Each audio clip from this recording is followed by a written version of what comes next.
prend des tomates sur la tête. Donc, ce que je vais vous présenter, c'est nourri, par mon expérience dans différents métiers, des discussions que j'ai pu avoir avec différents constructeurs de maisons individuelles avec des experts qui sont dans cette salle.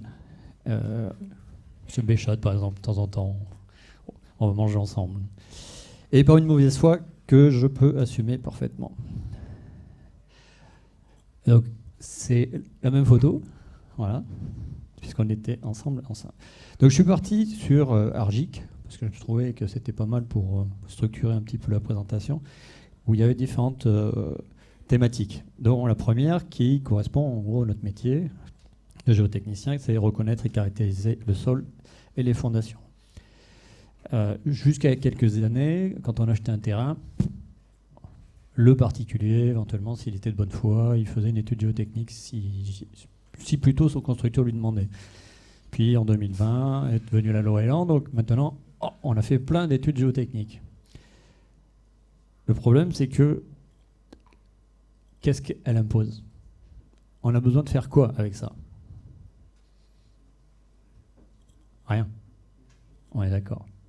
On achète un terrain, donc le notaire me dit, vous devez faire une étude. Alors bien sûr, c'est le moment de signer, donc en urgence, on y va. Et on vous dit, si vous êtes dans une zone rouge ou orange, vous devez la faire. Mais il n'y a pas d'objectif. On ne vous demande pas, vous devez faire ça dans tel intérêt. L'intérêt, oui, effectivement, c'est de dire, vous achetez un terrain avec un risque. L'autre jour, j'ai un client qui a appelé et me dit, elle m'apporte quoi votre étude? Je prends la carte UBRGM, je suis dans une zone rouge, je vais me fonder 1,20 m, vous m'apportez quoi? Donc, c'est bien.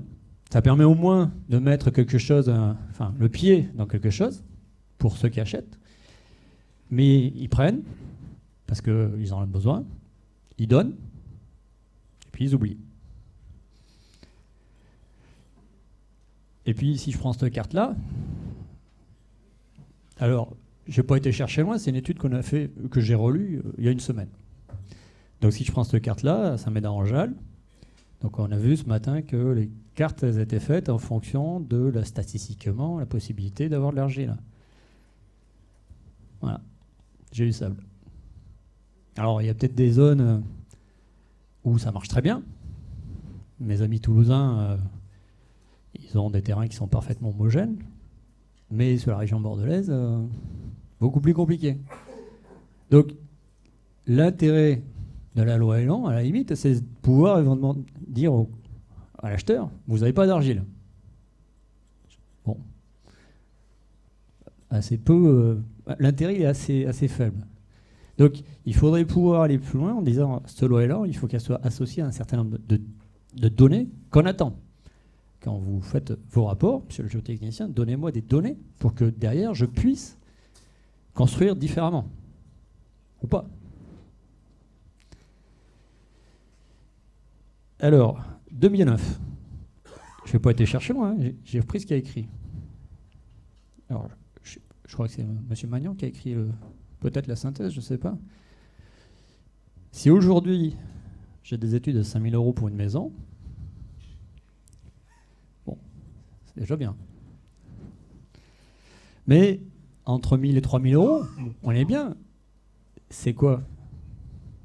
C'est 2 smartphones, 1 000 €, et un PC gamer haut de gamme, 3 000 €. Voilà.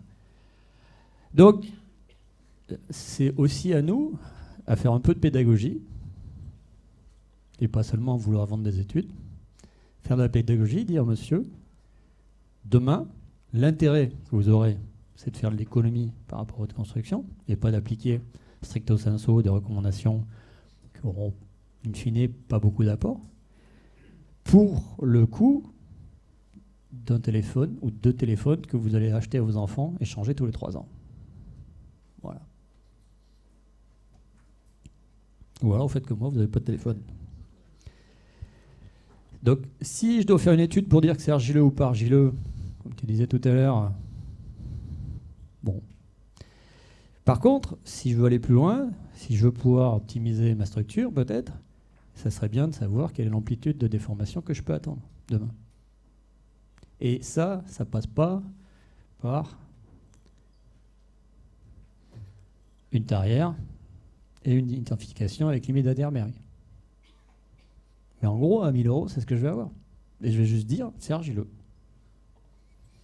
Et de l'autre côté, si je vais un peu plus loin, que je fais un prélèvement échantillon intact, que je fais une activité au bleu, et encore, et des essais au retrait linéaire, je vais pouvoir dire mon niveau de déformation, mon amplitude de déformation à laquelle je peux attendre, elle est de tel ordre. Je vais déjà donner plus d'informations.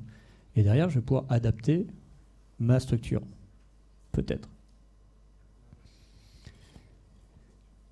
Qui fixe ça? C'est le client? Ou c'est nous? On est les premiers fautifs. Je vais me fouetter. Hein. Pour ça, tout à l'heure, les collègues, là, en sortant, ils vont me taper dessus. Et qui en profite?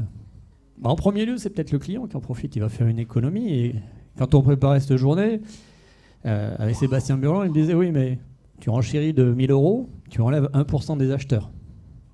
Donc oui, une étude géotechnique à 2 000 €, je vais peut-être enlever 1% des acheteurs. C'est possible, c'est vrai. Mais in fine, qui va payer? C'est nous tous, à travers les assurances. Parce qu'on n'aura pas correctement réalisé ce qu'on aurait dû faire dès le départ. Si je vais plus loin, est-ce que je ne module pas le prix de l'assurance en fonction de ce que j'ai étudié, ce que j'ai été faire? Voilà. Donc, il y a aussi d'autres questions qu'on peut se poser, que je me pose souvent, quand je vois des lois élan qui passent comme ça, avec éventuellement une activité au bleu, c'est déjà bien. Une activité au bleu qui me dit que c'est très agressif. Puis quand on va un peu plus loin, on se dit que tiens, c'est du B5. Est-ce que une activité au bleu importante avec un B5, ça peut être représentatif d'une sensibilité, oui ou non? Donc c'est pareil, on est aussi fautif de ce qu'on fait, nous. On doit se poser la question de quelle est la vraie représentativité de ce qu'on fait. Toujours pareil, est-ce que j'ai fait suffisamment d'investigation pour spatialement définir le risque? Et est-ce que dans mon analyse, je ne vais pas au-delà d'être trop sécuritaire? Je pose plus de questions que je donne de réponses. Hein. Le deuxième sujet, c'était de réduire l'amplitude du retrait gonflement de sol. Alors, dans nos rapports, on va aller indiquer des recommandations. Les trottoirs périphériques, je pense qu'aujourd'hui, tous les géotechniciens font un rapport en parlant de ces trottoirs périphériques, c'est évident. Sauf que demain, qui gère ça? Est-ce que, en maison individuelle, quand on passe un contrat avec un constructeur, ou éventuellement un architecte, qui va gérer cette partie-là du trottoir? Est-ce que ça va être le constructeur ou le contrat lui dit non, vous faites le clos couvert? Ça, c'est de l'extérieur. Donc, est-ce qu'il y aura la suite? Qu'est-ce qui va se passer derrière? On ne le sait pas. Le constructeur peut-être ferme les yeux en disant non, c'est bon, c'est pas pour moi. Donc, comment est-ce qu'on peut gérer ça? Je ne sais pas, mais je pense que là, il y a aussi des pistes. On peut ici vouloir faire plein de choses, vouloir avancer sur plein de choses. Si derrière, c'est pas suivi des faits, surtout si j'ai entendu ce matin le débat sur des micro-pieux ou un trottoir périphérique d'1,50 m, si on se dit que le trottoir, déjà, ça fait gagner 30% de sécheresse en moins, tant mieux. Mais faisons-le. Les espaces verts, pareil. Je plante un arbre, on dit les arbres, une fois, 2 fois la hauteur de l'arbre âge adulte. Mais le particulier, dans 5 ans, dans 10 ans, il aura oublié. Il va planter un chêne parce qu'on lui dit changement climatique, il faut faire des îlots de fraîcheur. Allons-y.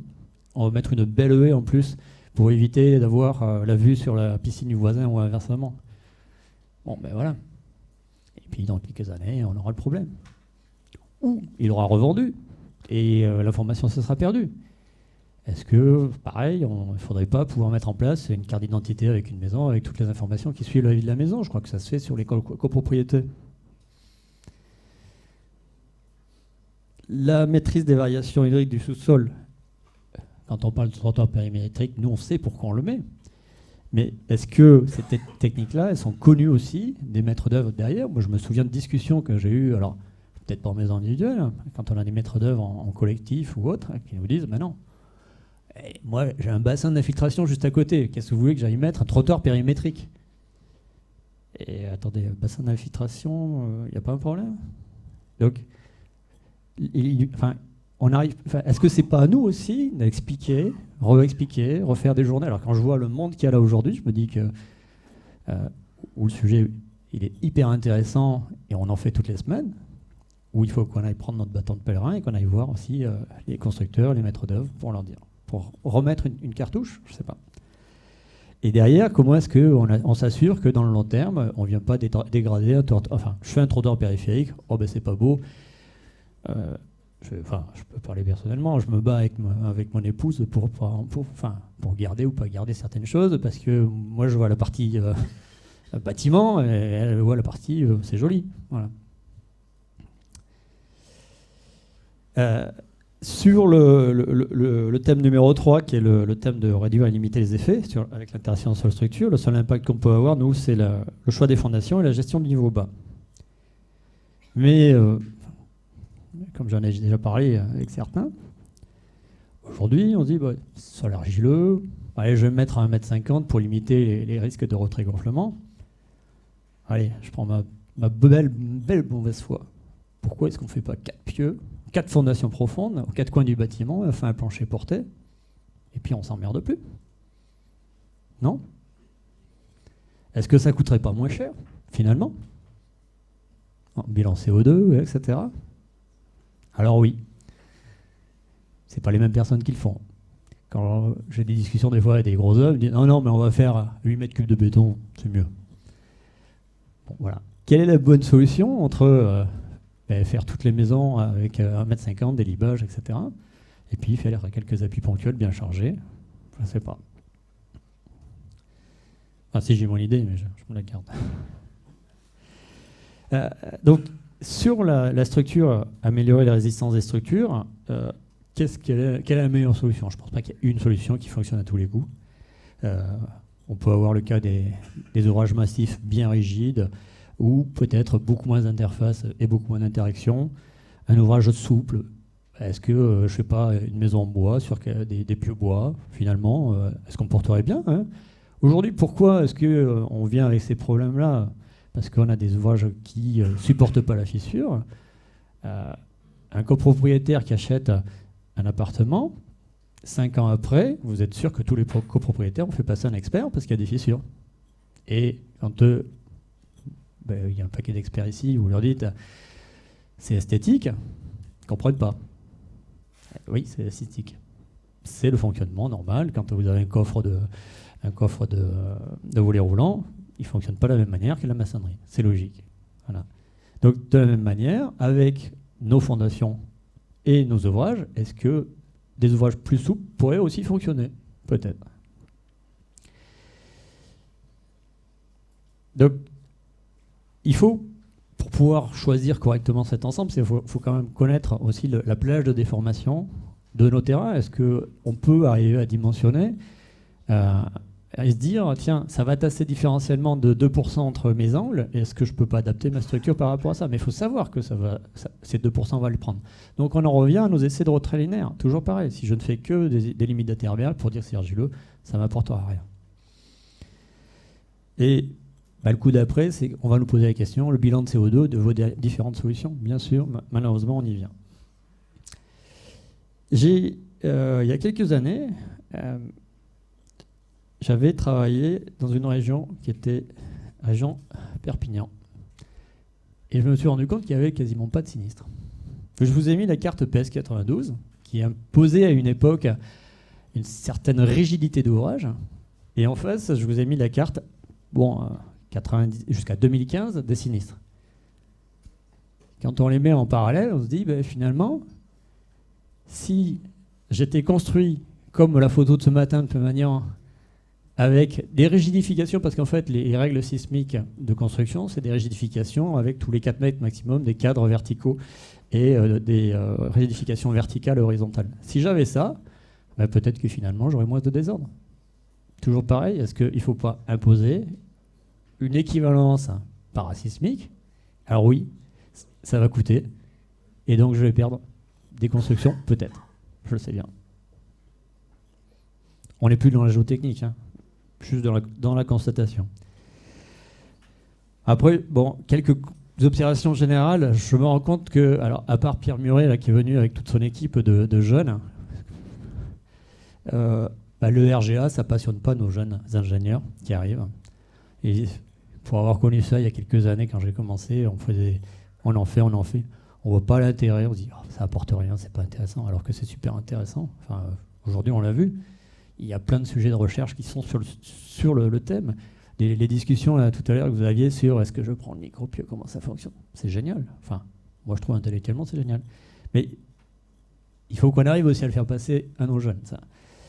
Et quand en face je prends Black 6, quand je fais des jolies couleurs, c'est sûr que ça m'excite plus que de faire une limite de retrait linéaire.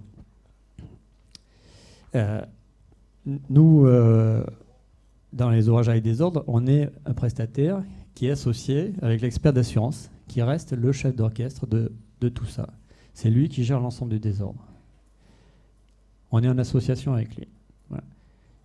Et on ne peut pas aller au-delà de ce qu'il nous demande, malheureusement. Alors, avant, il y a quelques années, quand j'ai commencé, on avait une discussion qui était quand même beaucoup plus ouverte. Aujourd'hui, c'est beaucoup plus cadré.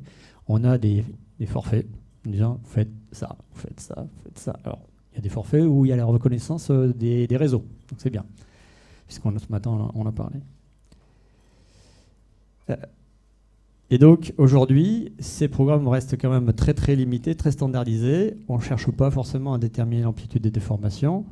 Et on glisse de plus en plus vers de l'investigation seule. Et c'est vraiment l'expert assurance qui prend la main sur la gestion derrière. On est passé dans une approche industrielle du process. Avec, je regarde mon niveau d'assise, j'ai de l'argile, j'ai pas de l'argile. Et comme je vous disais, j'ai assez peu de retrait linéaire qui me permettrait peut-être de dire, finalement, l'amplitude de déformation, je l'ai acquise et c'est fini. Sur certains cas, hein, je ne dis pas que c'est systématiquement le cas. Voilà. Quelle est l'amplitude envisageable? Quelle est ma zig? Alors, je ne sais plus comment tu l'as appelé, ziggy ou je ne sais pas quoi. Zigue, d'accord. Et moi, je mets zig et les végétaux. Donc, je vais mettre des écrans entrées racinaires, je vais élaguer mes ouvrages. Je vais mettre des géomembranes, des trottoirs périphériques si je ne les ai pas pour effectivement travailler. Regarder mes réseaux. Aujourd'hui, ça va être tout ça. Je vais éventuellement modifier le niveau d'assise des fondations. Alors, bon, avec des micropuits, avec des puits, avec d'autres solutions. Et éventuellement, je vais pouvoir suggérer de travailler sur le chaînage, sur le renfort de fondation, toujours sur mes ouvrages avec des ordres. Mais, in fine, ça reste quand même vous, messieurs les experts, les chefs d'orchestre de tout ça. Ah, j'ai raté un peu mon coup. Alors, je voulais faire un petit parallèle parce que quand j'ai préparé tout ça, je me suis rappelé mon premier stage en géotechnique, qui était au siècle dernier,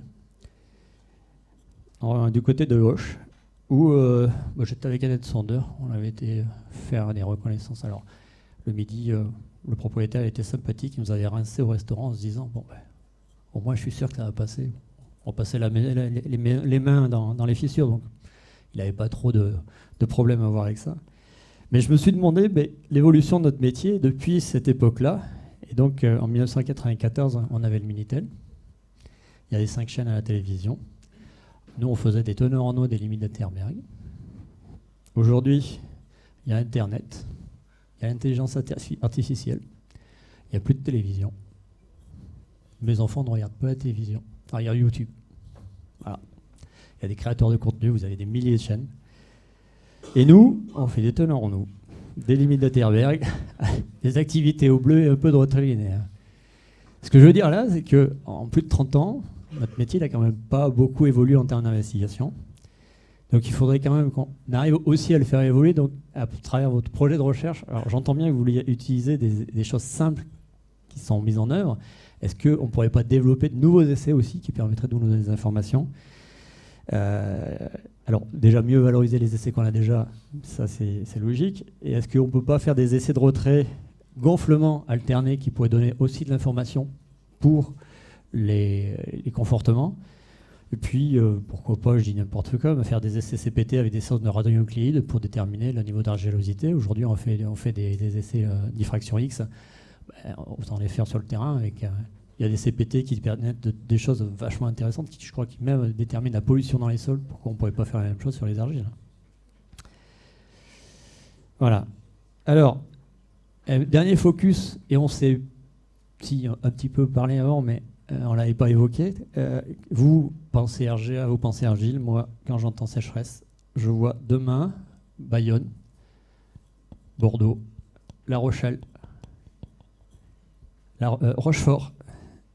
On a tout ça, ce sont des zones d'alluvions modernes, quaternaires, qui tassent sous leur poids propre.